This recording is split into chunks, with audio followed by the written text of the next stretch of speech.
આજે શ્રાવણ વદ સાતમ છે, શુક્રવાર છે, તારીખ 15/8/2025 વર્ષ છે.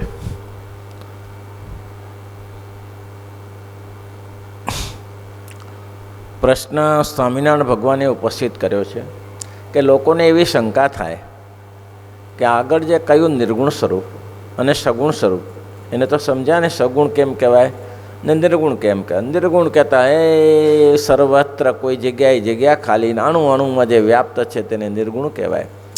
અને મહારાજે ગિરનારનું દષ્ટાંત ગિરનાર કરતાં લોકાલોક પરત ઊંચો છે. તે કંઈ ગિરનાર કંઈ નાનો થઈ ગયો નથી, પણ ભગવાનનું સ્વરૂપ એટલું મોટું છે એટલે એ ભગવાનનું સ્વરૂપ સગુણ છે, ઊંચામાં ઊંચું છે, મોટા થકી મોટું છે, સગુણ છે. ત્યારે કોઈ એવી શંકા કરે છે ઓરિજિનલ કેવું સ્વરૂપ છે, ત્યારે જે ભગવાન જે સગુણ સ્વરૂપને નિર્ગુણ સ્વરૂપને ધારણ કરે છે એ સ્વરૂપ કેવું છે એની વાત કરો ભાઈ.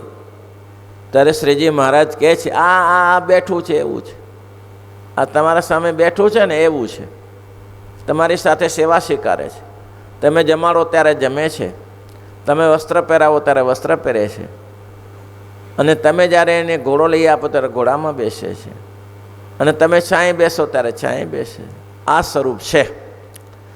પ્રગટ પ્રમાણ મનુષ્યાકારે દેખાય છે એ જ ભગવાનનું સદાય સ્વરૂપ, મૂળ સ્વરૂપ છે. તો અક્ષરધામમાં જ છે ભગવાન. અક્ષરધામમાં પણ દ્વિભુજા જ રહિત રહે. મહારાજ કે અષ્ટભુજ કે સહસ્ત્રભુજ ભગવાનને ધારણ કરવું હોય તો કરી શકે છે. લોજ અને માંગરોળમાં જ્યારે ચતુર્ભુજ રૂપે દર્શન આપ્યું મહારાજે, પણ મહારાજ કે ઓરિજિનલ તો દ્વિભુજ જ છે ભગવાન. અને ભગવાનના મુક્ત બી ધારે તો સહસ્ત્રભુજ થઈ શકે, અષ્ટભુજ થઈ શકે, દ્વિભુજ થઈ, ચતુર્ભુજ થઈ શકે, પણ ઓરિજિનલ તો ભગવાનના ભક્ત અક્ષરધામમાં દ્વિભુજ જ છે. આપણે દેખાય છે એ જ. અને નિર્ગુણ ને સગુણ એ તો ભગવાનનું અલૌકિક ઐશ્વર્ય છે, ધારે કરી શકે. સરસ શ્રી કૃષ્ણ ભગવાન બ્રાહ્મણના પુત્રને લેવાને સારું ગયા ત્યારે અર્જુને સહિત રસે બેસીને ચાહતા લોકાલોક પર્વતને ઉલ્લંઘીને માયાનું જે તમ આવ્યું તેને સુદર્શન ચક્રે કરીને કાપીને તે પર બ્રહ્મજ્યોતિ તેની વિશે બ્રહ્મા પુરુષ તેની પાસે બ્રાહ્મણના પુત્રને લઈ આવ્યા. હા, કેવી રીતે બને? લાકડાના રથ હતો, પંચભૂતના ઘોડા હતા, તો બને કેમ? ભગવાન ધારે એ કરી શકે. રૂપા ભગતને ભાવનગરમાં તકલીફ થઈ, તકલીફ બહુ મોટી થઈ, ફાંસીએ ચડાવવાનો સમય આવ્યો. આવું નક્કી થઈ ગયું. 2-3 કિસ્સાઓ બન્યા લેવા દેવા વગરના. મહારાણીને જાત્રાએ જવું હતું, ભાવનગર વજેશી બાપુ રાણી જાત્રાએ જવાનું. જાત્રાએ જવું પણ એવો વિશ્વાસુ માણસ કોણ? એટલે બધાએ કહ્યું કે વિશ્વાસુ તો આ રૂપા ભગત ભગવાનના ભક્ત છે અને એ તમારી સાથે આવે. હવે 4 ધામની જાત્રા કરવા ગયા. જાત્રા કરતા વાળા પેલી રાણી સાહેબનું મન બગડ્યું. હવે આ કરવું શું? ત્યારે એટલે રૂપા ભગત તો ભગવાનના દ્રઢ ઉપાસક હતા. એને રાત્રે બોલાવેલા. રૂપા ભગત કે કોઈ સ્ત્રીના ટેન્ટમાં જવાય નહીં રાત્રે, એટલે એક કામ કહો મહારાણીને કહો કે સવારે મળી લેશે. મહારાણીને કહો સવારે મળી લેશે. પણ ગયા નહીં. એને ખબર પડી જાય કે આ ખોટો ધંધો છે અને આનાથી તો આ ભગવાનના ભક્તને માટે મોટો ગુનો કહેવાય. બીજું તો ઠીક છે, પણ ભગવાનના ભક્તને માટે મોટો ગુનો કહેવાય. આ ક્યારે ના કરી શકાય. એમાંથી રાણી સાહેબે હું દૂબ આપ્યું. આ રૂપોએ મને હેરાન કરી, જાત્રામાં મને સફળ થવા દીધી નહીં. પહેલામાં પહેલો આ પ્રસંગ બન્યો. બોલો, આવા ઘણા પ્રસંગ રૂપા ભગતના ભાવનગર નરેશની સાથે બનેલા વજેશી દરબાર જોડે. હવે એમાં ભાવનગરના રાજાની દીકરીનું લગ્ન દાગીના બનાવવાના થયા. તો દાગીના બનાવવા માટે વચમાં એક પ્રસંગ બની ગયો. એ દાગીનાનો પ્રસંગ મુખ્ય હતો. તો દાગીના તે દિવસે અહીંયા બજાર નહીં બહુ, એટલે ભુજનું બજાર માર્કેટ મોટું ગણાતું હતું. એટલે સોનો ચાંદીના દાગીના, હવે 5 કિલો જેવું સોનું ચાંદી. હવે આના દાગીના બનાવવા જવાના. દાગીના બનાવવા જવા માટે રૂપા ભગતને પસંદ કર્યા કે રૂપા ભગતને પસંદ કરો, એ જી આવશે. રૂપા ભગતે કીધું સારું ભારે કરી, આ જોખમ કોણ લે? મારે નગડા કાપી નાખે કોઈ. એટલે રૂપા ભગતે કહ્યું કે એક કામ કરો પ્રભુ. શું? દાગીના તો હું બનાવી આપું, પણ આટલી મોટી મૂડી લઈને જઉં છું, 2-5 જણા મૂકો મારી સાથે, એટલે રક્ષણ થાય ને. બંદૂકધારી, હથિયારધારી રાજા કબૂલ થયા, બરાબર છે, લઈ જાઓ. અને જેવા જોઈ ત્યાં તેવા ભુજમાંથી દાગીના બનાવીને આવ્યા. રૂપા ભગત તો નિખાલસ, એને તો મનમાં પાપ નહીં. જ્યારે દાગીના બનાવીને આવતા હતા ત્યારે 5-10 જણાને જે સૈનિકો તરીકે રાખેલા ને એનું મન બગડ્યું. એને કહ્યું, રૂપા, આ ક્યાં રાજાને ખબર છે કે આમાં કેટલું લોખંડ નીકળ્યું, પિત્તળ નીકળ્યું, 2 હરવી લેવાય. આખી જિંદગી કૂટાશું ને તો કાંઈ નહીં વરે, અને આમાંથી 2 દાગીના હેરવી લેવાય, શું ફેર પડે? કેટલા જ થયા એમ કહી દેવાનું. રૂપા ભગત કે મારું કામ નહીં, હું નહીં કરી શકું, મારાથી નહીં. ભગવાન રક્ષણ કરે છે ભક્તજનોનું. કરવું સદા તિનકી રખવારી, જેમી બાલક રાખે મહતારી, રક્ષણ કરું છું. હવે એમાં રૂપા ભગતે કહ્યું કે હું બેઠો ત્યાં એવું નહીં થઈ શકે. હવે તો એમ છે એમ પાછા આવી ગયા રૂપા ભગત દાગીના લઈને. પહેલાં ઊંધું ચડાવ્યું કે મહારાજા, આનો વિશ્વાસ કરાય એવું નથી, આ તો અમે હતા સાથે એટલે ગોલમાર કરવા ન દીધી, આનો વિચાર રસ્તામાં બગડેલો. લે, આનો વિચાર રસ્તામાં બગડેલો, અને એને તો દાગીને હેરવી લેવા હતા, પણ અમે બંદૂકની અણીએ કહી દીધું કે નહીં થઈ શકે, આ નહીં થઈ શકે. બોલો, રૂપા ભગતને નોકરીમાંથી બહાર કાઢ્યા. આ પ્રસંગે રૂપા ભગતને નોકરીમાંથી બહાર કાઢ્યા, પણ પાપ પોકાર્યા વગર રહે નહીં. પાપ પોકાર્યા વગર રહે નહીં. એટલે એ પાપ કોઈકમાં આવીને પોકાર્યું કે ભાઈ વાંક એમ નહોતો મહારાજા, આવી વસ્તુ હતી. રૂપા ભગત ચોખ્ખા છે. પ્રસંગ ત્રીજો બન્યો. આ પાછળ સારા માણસોની પાછળ, એમ કહેવાય ને, સારા માણસોની પાછળ અડેખમ બેઠા હોય છે. કંઈક સારું કામ થતું તો લોકો જોઈ ન શકે. એટલે વિવેકાનંદે લખ્યું કે તમે લોકોની સમાજની સેવા કરવી છે તો કે હા, સેવા એ જ મોટામાં મોટી, કોઈનું સારું થતું જોઈ શકો એ મોટામાં મોટી સેવા. બોલો કેવું સૂત્ર સરસ. કોઈનું સારું જોઈ શકો, લોકો જોઈ નહીં શકતા. લોકો સારી ગાડી લાવે તો હરી કર્યા વગર રહે નહીં, ધંધો જ આ કરવાનો કે તમે સારામાં સારું કામ એ જ કરો કે કોઈના પ્રત્યે ઈર્ષા ન રાખો, ને જે કરે છે તેમાં રાજી થાઓ. બહુ સરસ, બહુ સરસ. કોઈએ સારો બંગલો બનાવ્યો તો તમને જોઈને રાજી થઈ જવું છે, વાહ વાહ વાહ વાહ, ભગવાને દયા કરી. આપણે તો બનાવી નથી શકતા, પણ જે બિચારા બનાવ્યા છે એને ધન્યવાદ આપીએ. અને સજ્જન માણસ છે, ક્યારેક આપણે બેસાડશે અંદર. આટલું વિચારીને સંતોષ માનો.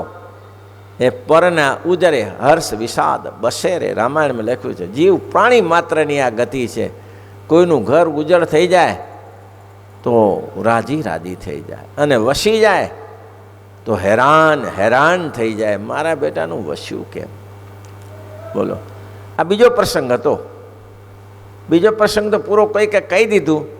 એટલે રાજાએ પછી સમય જતા, અત્યારે તો નોકરી ન લાગ્યા, પણ ધીમે ધીમે પાછા રાજાને ખબર પડવાથી રાજાએ કહ્યું કે આ તો પ્રમાણિક માણસ છે, જે એની સાથે ગયા હતા એની નોકરીમાંથી બહાર કાઢો.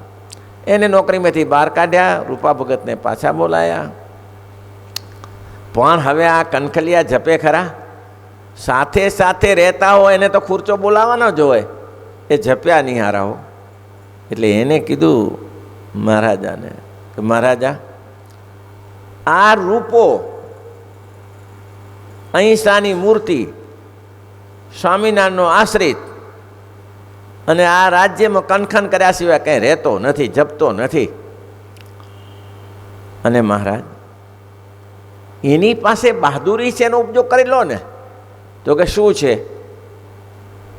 સ્વામિનારાયણો આપણા વગ કહેવાય, જંગલ સમજો છો ને, પેલા ગાયોને ચરવા માટે ગોચર કહેવાય.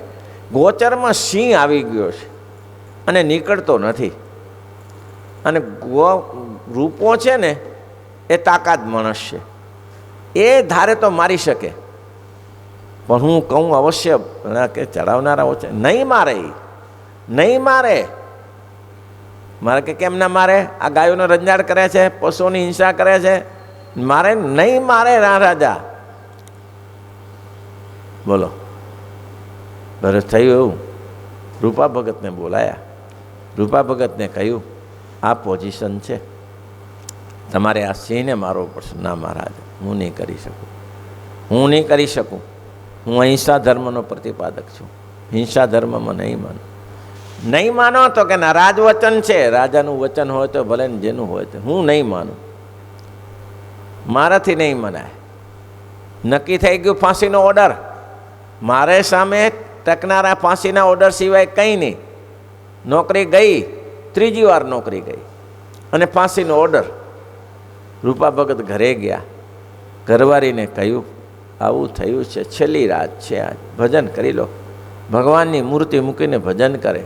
બીજી બાજુ શ્રીજી મહારાજે બ્રહ્માનંદ સ્વામીને કહ્યું કે રૂપાને મોટી આપત્તિ છે અને કાલે ફાંસીની સજા છે, એની હિંમત આવે એવું કીર્તન લખો.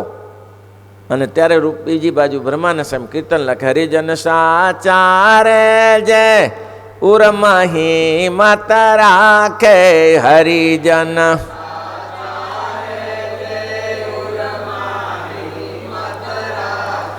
વિપતિ વરચી રે, કદી દીન વચન નવ બાખે, વિપતિ વરચી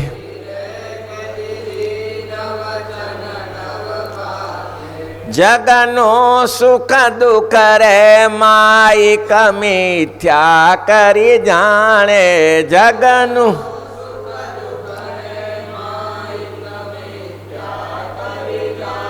એ તન મન જાતા રે, અંતરમાં દુઃખ ન આણે, તન મન જાતા રે.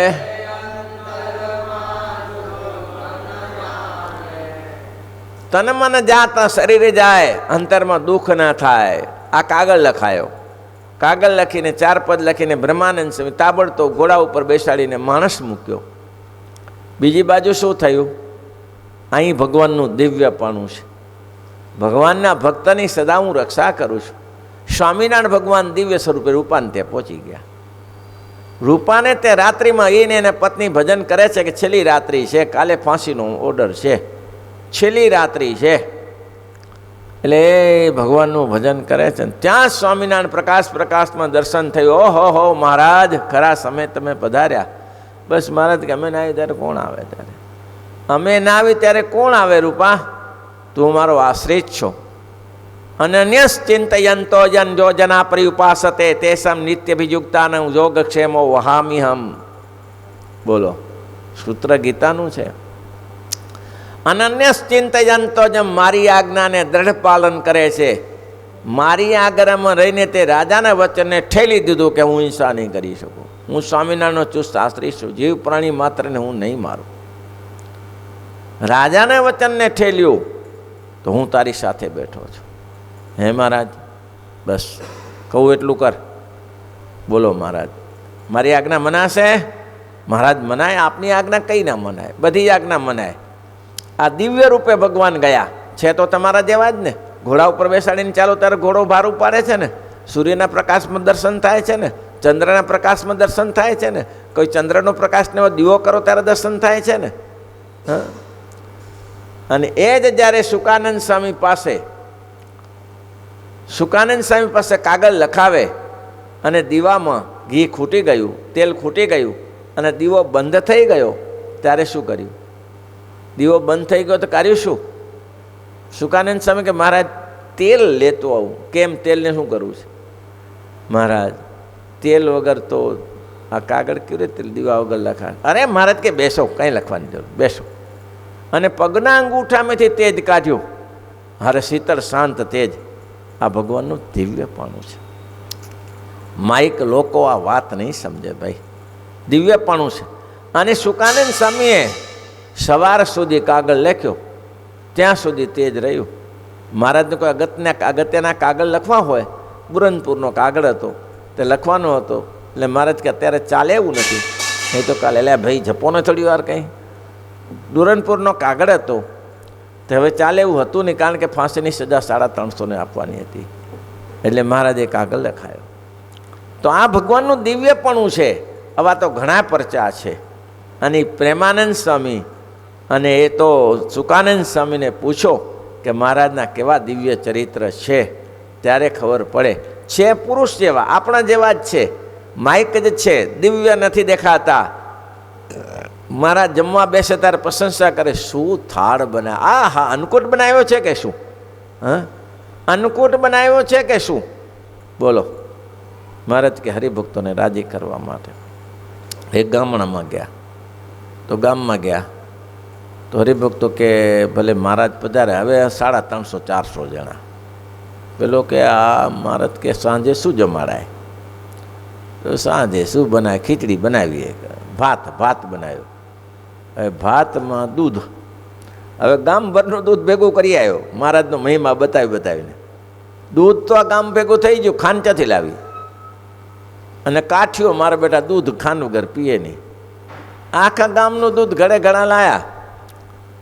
મહારાજે ભાત પીરસ્યો દરેકને, પણ દૂધ કોઈ લે નહીં.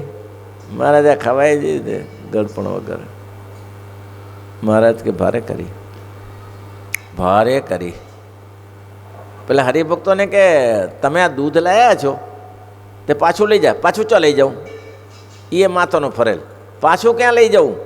જે હરિભક્તોને ઘરથી લાયા ધોકા વારી કરે મને કે હારા તને તો વાપરો આપ્યું તું ને પાછું લાવ્યો. એ જ પાછું ન લઈ જાય. મહારાજ કે તો ખાંડ લાય. મહારાજ ખાંડ લેવાના ક્યાં પૈસા છે? ખાંડ લેવાના પૈસા ક્યાં છે તે ખાંડ લાવું? મહારાજ કે કાઠીઓ આમાં એવું છે કે આ દૂધ છે ને એ નહીં પીવો ને તો કોરા ચોખા ખવડાવીશ. પૂરું તો કરવું જ પડશે. કાઠીઓ કે ભારે કરી. 2-3 સલા દૂધના મોરા પાયા. હો હવે આવું થયું, બોલો. જિંદગીમાં ખાંડ વગર દૂધ નહીં પીનારા જાય ક્યાં હરાવો? આવું થયું. તે ભગવાન છે, આવી બધી લીલાઓ એની અલટપટી છે, પણ તે છતાં ચલાવી લે છે ને દરેક જગ્યાએ. નહીં તો ધારે તો ખાંડ ઉપરથી ન ઉતારી દે. હવે આ અહીંયા કને જેતલપુરમાં 2 ચોકી લાડવામાં 5000 જમાડ્યા હોય. 2 ચોકી લાડવામાં 5000 જમાડ્યા. તો મહારાજ કે શું કે પાછા આ ચોકીને લાડુ છે ને ભૂકો પડે વારી નાખો અને એક તાંસમાં ભરી દો, એના ઉપર કપડું ઢાંકી દો, એના ઉપર દીવો કરો. દીવો કર્યા વગર લાડુ જે ન થાય, વધારે ન થાય, દીવો કરો અને પછી ભગવાનની મૂર્તિ મૂકો અને પછી એવા લેવા માંડ્યો. આવું કરવાની છે જરૂર નથી. પોતે બેઠા જ હતા ને, દીવો કરાયો, કપડું ઢંકાયું અને પછી કે હવે લેવા માંડો. પણ મહારાજ લેવા માંડો, પણ લાડુ તો 200-500 જ છે, આમાં હું લેવા માંડે? અને આ બ્રાહ્મણો તો 20-20 લાડુ ખાનારા છે, એ તો 5 જણા પૂરું કરી નાખે. અરે મારે કે હાંકો 5000 ને પૂરું પાડી દીધું, કારણ કે રસોઈ તાત્કાલિક થાય નહીં. 5000 ને પૂરું પાડ્યું તો એની તાકાત નહીં. આ વિહાર ગામમાં ગયા. હવે ત્યાં પટેલિયાઓ માથા ભારે. હો પટેલિયાને પહોંચવું ભર કાઠું કામ હોય છે. તે પટેલિયાઓ કે સ્વામિનારાયણનો ખુરચો બોલાવો છે આજે સ્વામિનારાયણને ફરીવાર આ વિહારમાં ના આવે એવું કરવું છે આપણે. વિહારમાં સ્વામિનારાયણ પગ ન મૂકવા જોઈએ. હજી છત્રી છે, હજી એ છત્રી એ સાબિતી પૂરે છે. જેવું જોજો. તો મહારાજ ત્યાંથી આવ્યા તો પાછળ ધૂળની ફાંટો ભરીને આવ્યા. ધૂળની કે આમ ઉડાડી દઈ મહારાજને, આંખો બંધ કરી દઈ, એ બીજી વાર આવતા ભૂલી જાય. ધૂળની ફાંટો ભરીને આવ્યા અને પાછા ગાતા વાતા આવ્યા. બોલો, ઢોંગ તો જુઓ. ગાતા વાતા આવ્યા ને ધૂળની ફાંટો ભરીને. એટલે લોકોને એમ થાય કે આ તો મહારાજનું સમયું કરવા આવે છે. પછી સમયું બીજું કરવું હતું. બોલો. હવે શ્રીજી મહારાજ આવ્યા એટલે મહારાજે તો બધા પટેલોને એ રામજી કાકા આવો આવો આવો, ધનજી કાકા આવો આવો, મનજી કાકા બહુ સારું લ્યો. અરે મહારાજ આ બધાને ઓળખે છે, આને ક્યાંથી આપણા નામની ખબર પડી? 50 જણાના નામ લીધા બધા. હા તો મારે બહુ સારી વાત કરી, બહુ ગામ સરસ છે, તમારા જેવા સજ્જનો છે ત્યારે તો આ ગામનો આટલો વિકાસ થયો.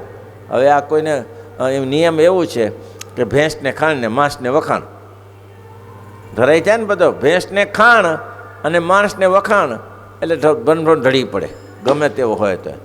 અરે ગમે તેવો વિરોધ કરતો હોય, ગમે તેવો વિરોધ કરે તો એને સામે સારા હા તમે છો ત્યારે અમે અહીંયા આવ્યા, નહીં તો ક્યાં અમારે અહીંયા તમારા ઠેકાણું.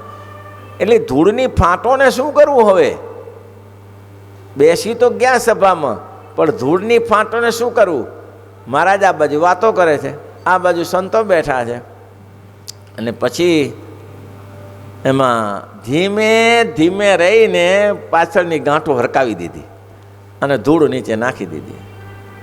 કામ થઈ જાય. ધૂળના ઢગલા રહ્યા ત્યાં.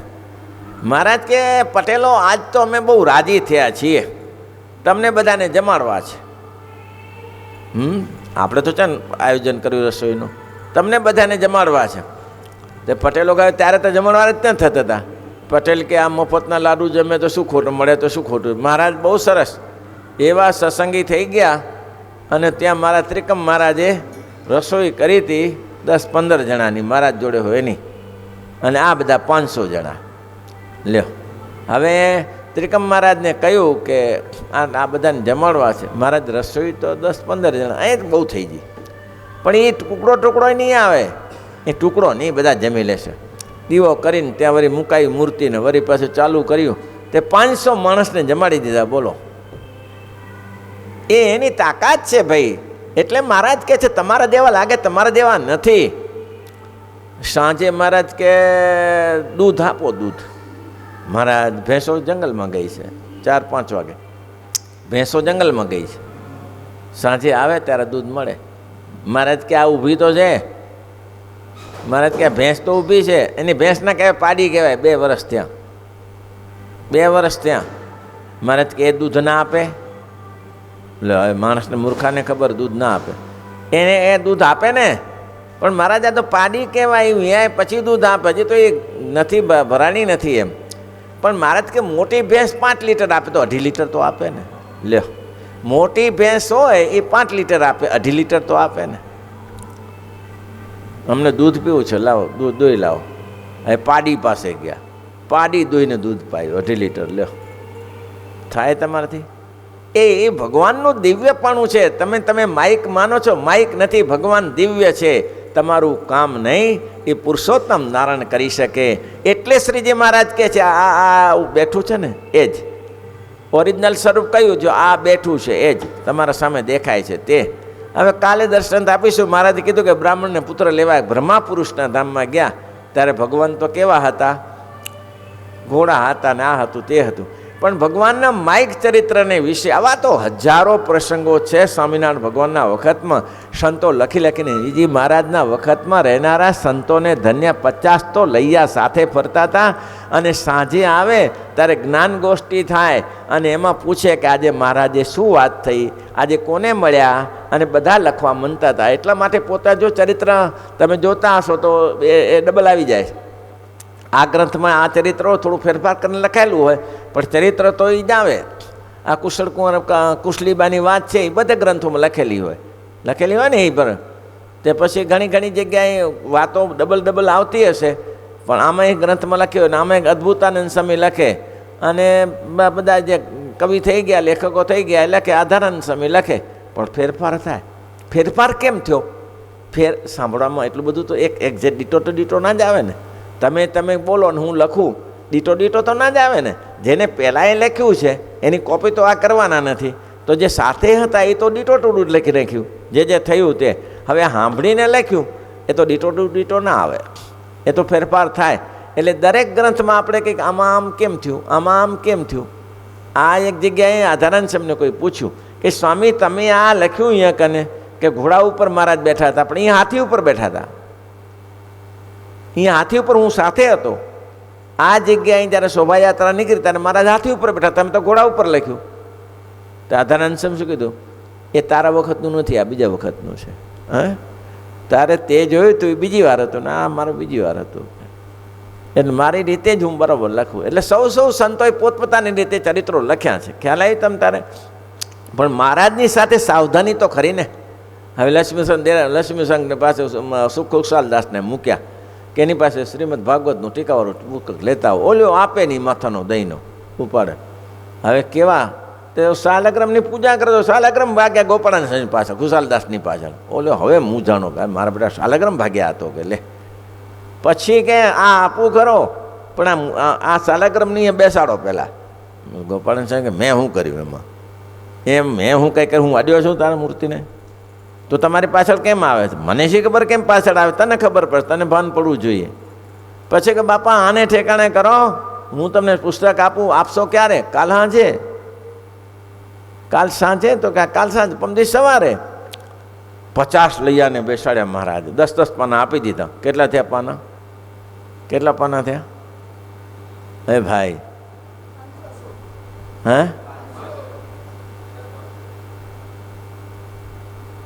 તો 500 પાનાનું પુસ્તક થઈ જાય. 50 લઈ આવ્યા, બરાબર. સવારે ગ્રંથ ત્યાર મહારાજ કે આપ્યો પાછો. ધન્યવાદ ત્યાં છે. આટલા ચરિત્ર લખાણા. ગમે તે લખે તોય ના થાય, ગમે તે લખે ને તોય ના લખાય ભાઈ.